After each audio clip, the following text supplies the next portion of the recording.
This is the West Coast Marine Nature Reserve, and it's the largest at 185 square kilometres. It's well named because it stretches from the Point of Ayre in the north all the way down the west coast to Niarbo. It joins up with Ramsay Marine Nature Reserve, the National Nature Reserve at the Ayres, and the new bird sanctuary at the Ayres. And that idea of connecting marine conservation with terrestrial conservation is really important.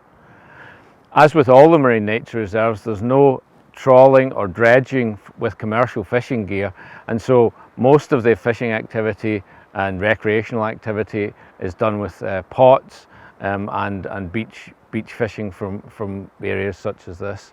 So that idea of protecting the inshore areas, allowing recreational activities and wildlife to flourish inshore, also helps keep the offshore fishing grounds in good condition. The West Coast is a wildlife watcher's paradise. Everything from seals to sharks, puffins, black guillemots at Peel, but there's also an awful lot of diversity out there under the water.